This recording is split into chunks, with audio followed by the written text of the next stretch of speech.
Hello,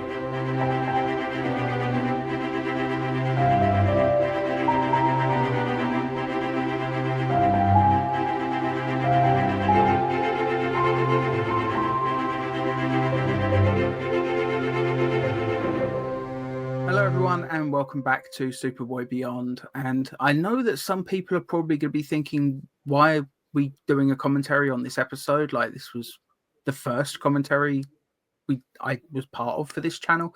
Obviously, Chris wasn't part of Superboy at that point. You know, he never got the chance to do this one. And since when we finish going through every episode that we haven't done already, we're going to be starting over again from season 1. It would be a bloody long time before we have the chance. So, yeah, one of the best episodes of the show. We're going to watch both parts now, and then we'll watch Road to Hell following it. So, yeah, the entire Road saga. So get your DVDs ready. If this is your first time watching one of our commentaries, it's not like a typical YouTube reaction video. You're not going to see or hear the actual episode itself. You'll see a very heavily filtered version up there in the middle.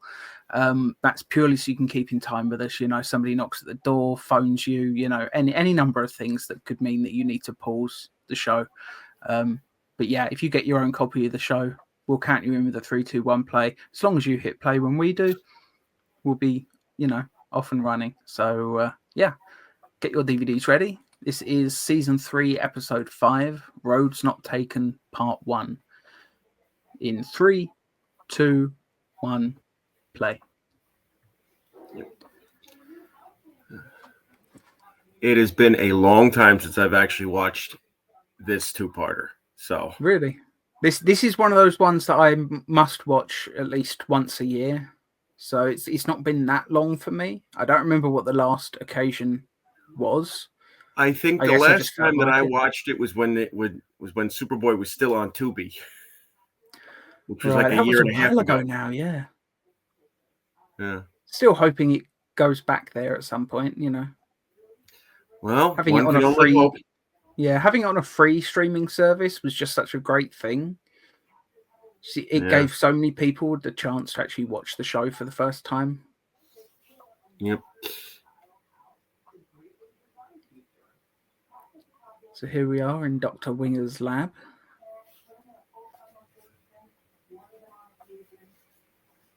And I love how when Lex walks in, he refers to him as Mr. Wizard. Why does he call him Mr. Wizard? Well, Mr. Wizard was the name of a TV science host from the 50s through the 80s here in the U.S. And, you know, calling somebody Mr. Wizard is basically referring to them as Mr. Wizard, you know, the TV guy. Fair enough. I've never heard of him. You know, I'm probably quite lucky that I've even heard of Bill Nye the Science Guy before I was an adult, because the only reason I knew who he was as a kid is because I went to Disney once and he was the presenter or something of Countdown to Extinction, a time travel roller coaster, which I seem to remember being pretty fun. Yeah, but Don Herbert, Mr. Wizard himself, he is the prototype that Bill Nye tried to be. Yeah, I do like Bill Nye. Well, he's nowhere near as good as Mr. Wizard was. I suppose we always prefer our first favorites, you know, the ones that made an impact on us, especially during childhood. You know, there's nothing anyone's going to be able to do to top that. Yep.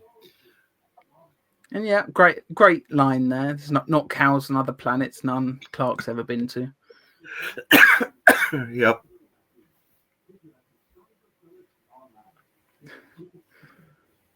Yep, and he just so happens to have some beef to sell as well, not just cow bones.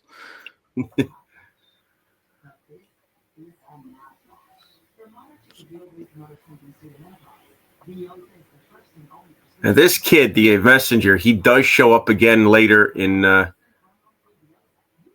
one of the other universes. I believe he shows up on the Sovereign's Earth as the messenger who comes in during the meeting. Huh. That's interesting. Not sure if he's on the darker Earth, though. We'll have to look out for him. And when you see him in part 2, let us know, just so everybody goes, oh yeah, because I had no idea that character appears again. Granted, in the same story, but yeah, I thought it was just a one and done. Unlike all the various Dr. Wingers that we meet throughout this. Yeah, we've got easygoing Earth 1 Dr. Winger here. Does make me wonder when they were making the Flash on the CW, whether the various different Dr. Wells were in any way inspired by this, because it wouldn't surprise me. Well, we know that the same production team that was on The Flash also worked on Superman and Lois, and we know that there were references to Superboy, the TV series, in Superman and Lois. That's true. Yeah, especially early on. I think the Superman and Lois team left left The Flash at some point. I don't know what show they went on to do, but obviously then Superman and Lois came along and they came back, which led to a lot of fans being quite unhappy at the time, I seem to remember, because they were like, oh, you're going to let the team behind The Flash work on this? It's like, well, they were the team behind the early seasons of The Flash, the good seasons. Yeah. So, yeah. But I get why people were a little bit apprehensive, Yep. So now Darla admits why she kidnapped Lana. Yep. And I do love her reasoning, though, whenever something goes wrong, Lex just kidnaps Lana. So that's what she did. Yep. And it worked, I suppose it is a good strategy for Luthor.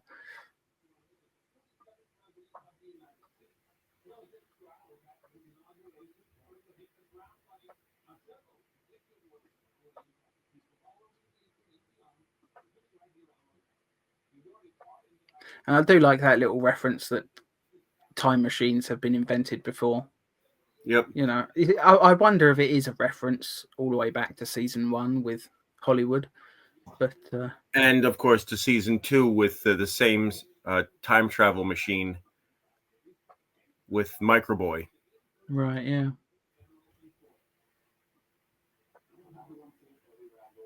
Yeah, they wouldn't be very likely to do a season 1 reference, but just the fact that it did reappear in season 2 is probably enough of a reason that they could. Yeah.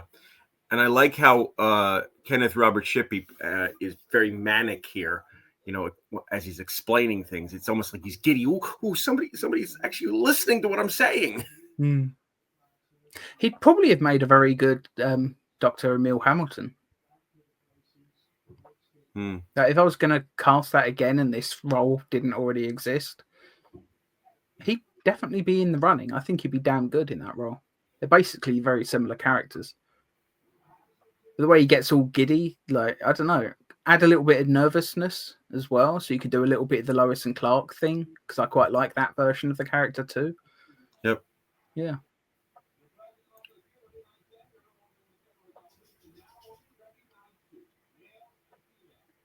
I do like the color grading on all the stuff on the Dark Earth. Yeah, very, very desaturated the colors, just turned up all those darks just so it's like really, really high contrast. Yeah, it looks great. It is a shame though that it's that color grading is why part 1 is probably the worst looking episode on the DVD.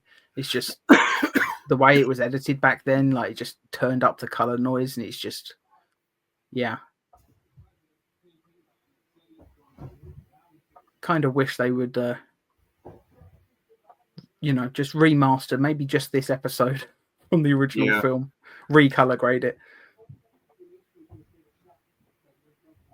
But I get, with the desaturation, it gives it more atmosphere. So if they never do remaster it, it's still gonna have the atmosphere to it. Yeah, because that nowadays when they remaster stuff, and something's desaturated like this, there's a tendency to resaturate. Yeah. I mean, if they were to remaster it, you'd have to do as much as you can to make sure that the color grading looks the same. It would just be in higher quality, you know. You take a 4K film print, you know. Yeah.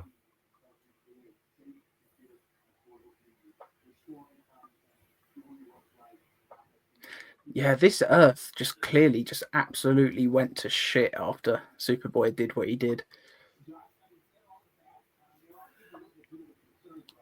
You know, he's supposed to be setting an example. I guess this is what happens when you do that, and then you make the biggest mistake of your life, you know. You run Superboy's away. mistake is, yeah, he's had massive consequences on this Earth. Yeah. Are you done? How long? In our defense of what we believe as subversion of democracy.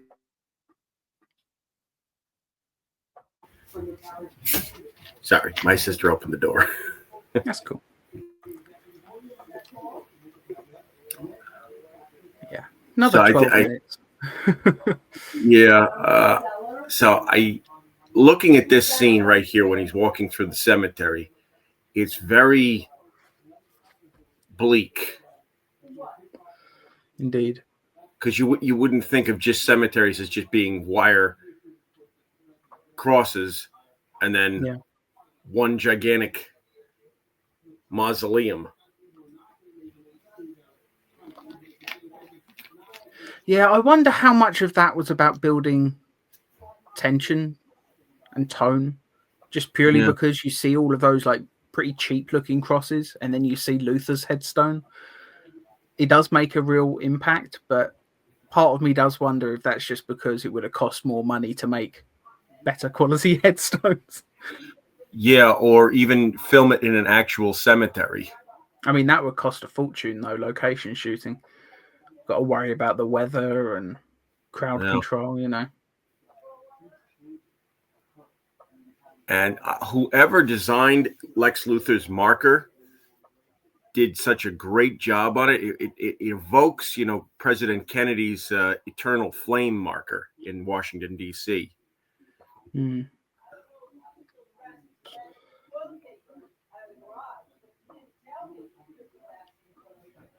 And it's also fun how he's not even playing it like a politician. He's more playing it like some of those sort of evangelists that you see on television with their giant mega churches. And yes, you know, he's very much playing it like a preacher.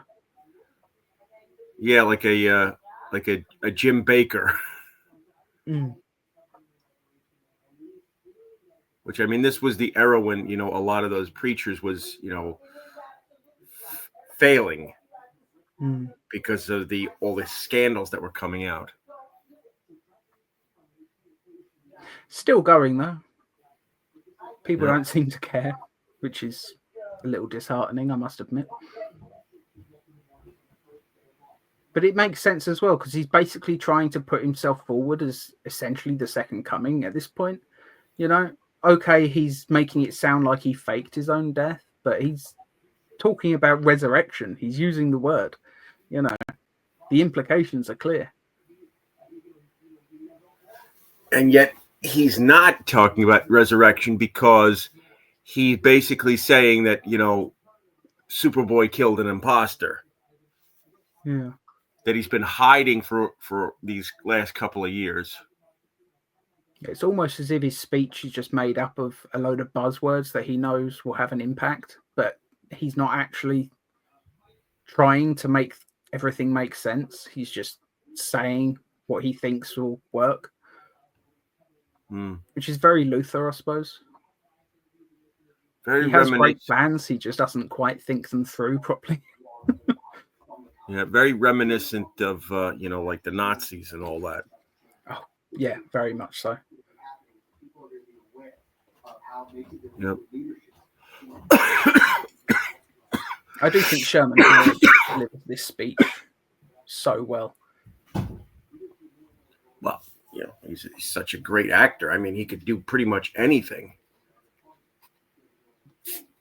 He could probably play somebody's grandpa who's sitting in a chair, sleeping.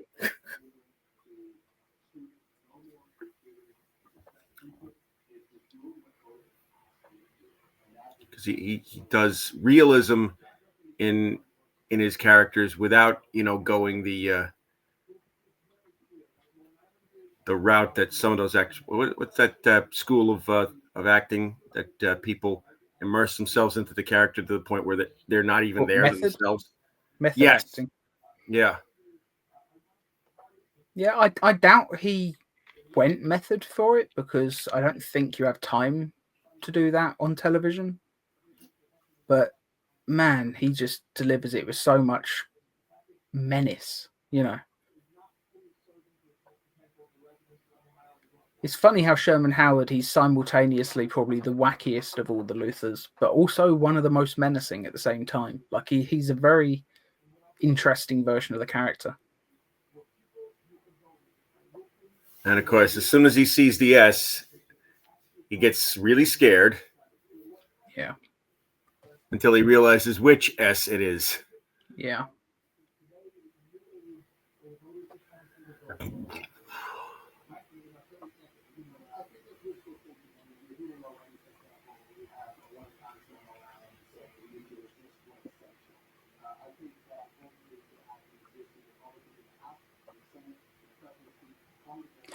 It's a funny line, that, because I do genuinely wonder, like, what would Darla even be like in this universe? I guess she'd just still be at the strip club, because I imagine they're still open.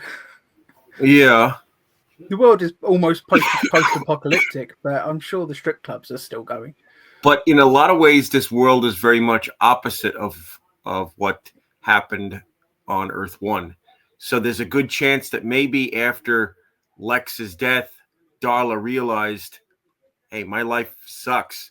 And she went out and she got herself married. Maybe she has a kid. The punk guy that they keep showing close-ups of, he's not the same actor that played the messenger, is he? No, he's not. Okay. I was wondering if they just like colored his hair differently or something, but I'm looking for that guy just in case he does appear somewhere. But hey, if he's only in part 2, it's not the end of the world. And now we show up at what used to be the Bureau. Which I guess now is just where Matt lives. Yeah. I guess he lost his home. And this is the only version of Matt that we see in the 3 Earths for these 2 episodes. He is in Road to Hell, though, so I guess we see at least one alternate Matt. There's no alternate Matt in Road to Hell. Not? Nope. I could have sworn he was there when Clark was at the Bureau. Yeah, I was Road to Hell, yeah. Road to Hell, yes, but in these 2, he's not. Yeah. And I have a theory about the Sovereign's Earth that we'll get to next week. Yeah. I'm sure we've talked about that before, but yeah, we'll get into that when we watch it.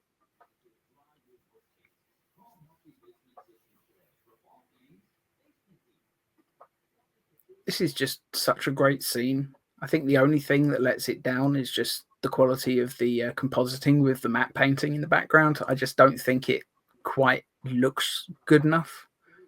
Yeah. Thankfully, it doesn't need to the majority of the time.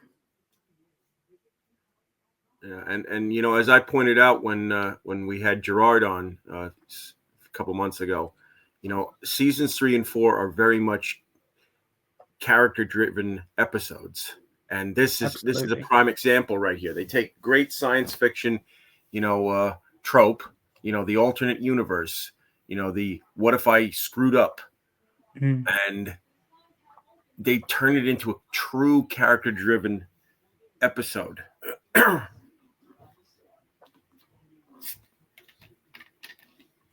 Yeah, I'm sure with a higher budgeted show, they'd even be tempted to show what Superboy did, not just tell.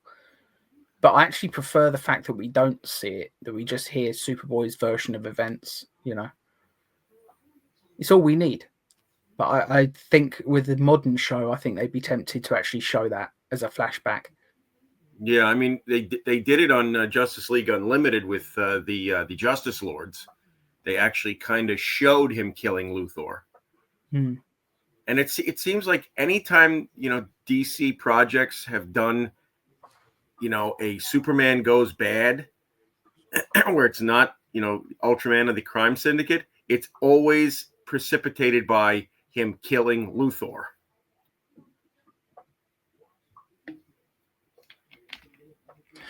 Except for in Smallville when they did the Mirror Universe episodes. But in Yeah. that, he didn't kill Luthor. He was a Luthor. He was raised by Lionel to be evil, basically like the Sovereign, just except it was for corporate interests instead of political. Yep.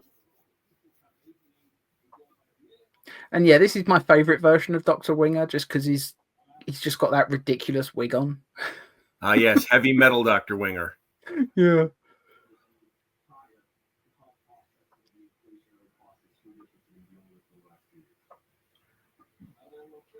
The only problem that I have is that, his hair color is completely different than Earth 1. I guess he Earth bleaches 2. it. Which is strange because this Earth is practically post-apocalyptic. Either that or it's just the way the saturation goes onto the wig. Maybe.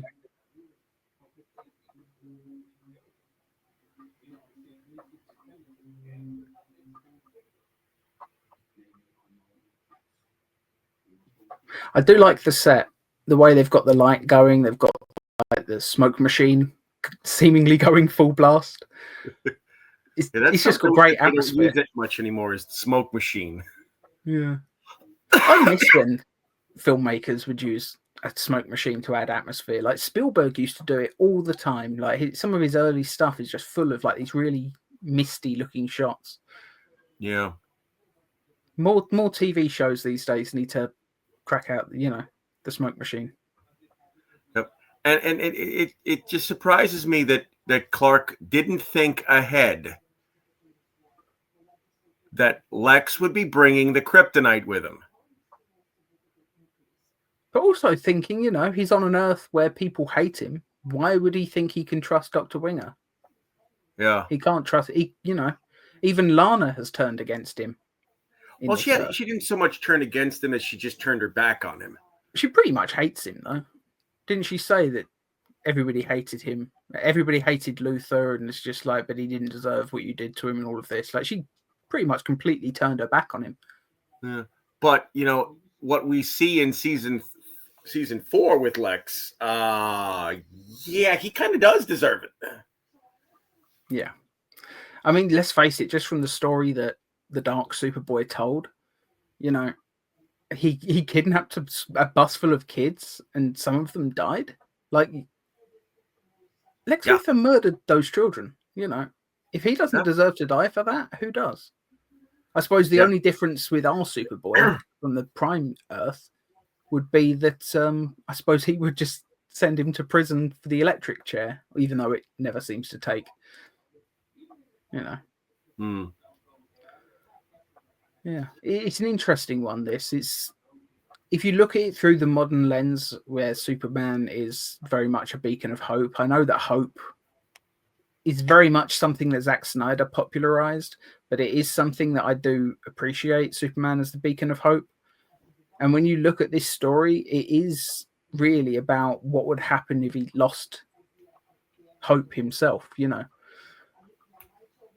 Which is interesting because, I'll talk about this in part 2, but part 2 is very much like, what if he didn't have hope in the first place, Yeah.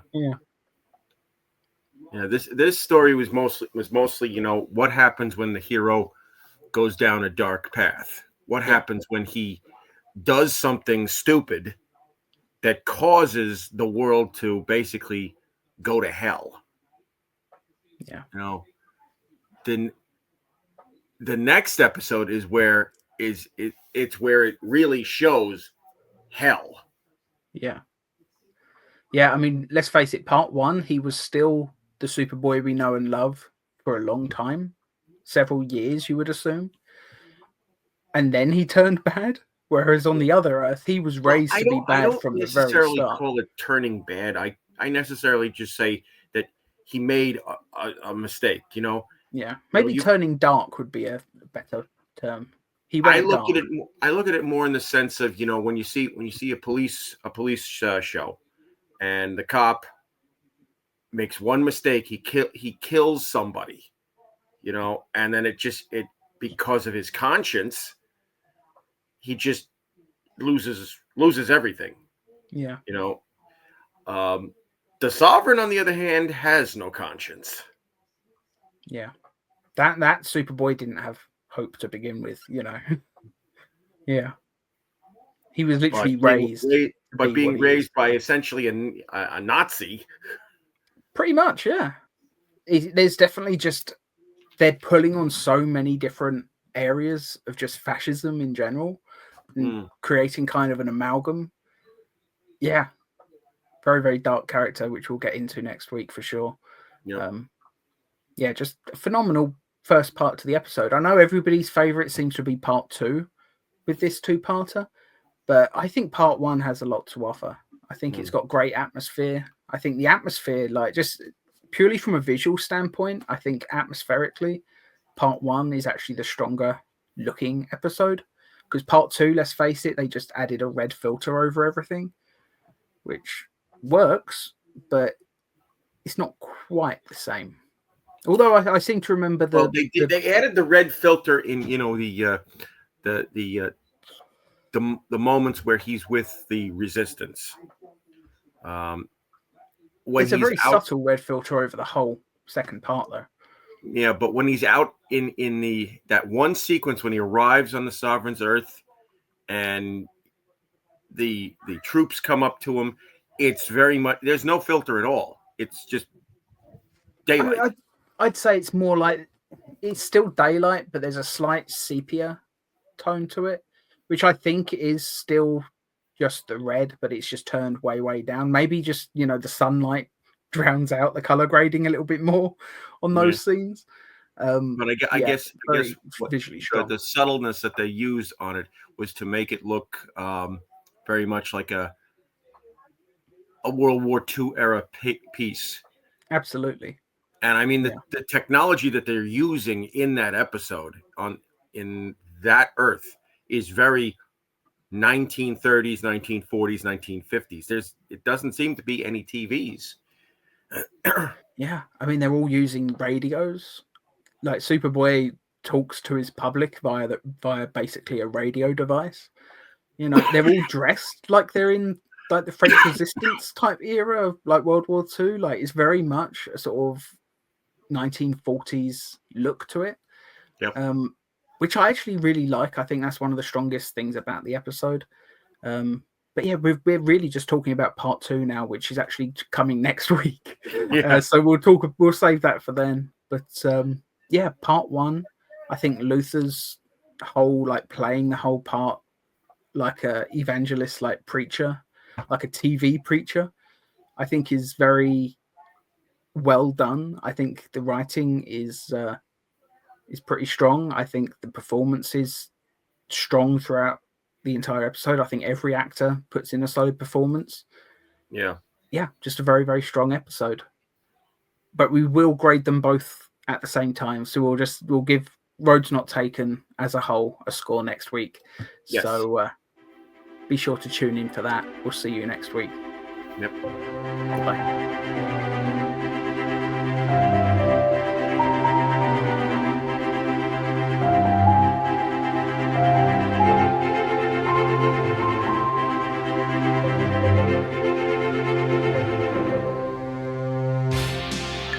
Viacom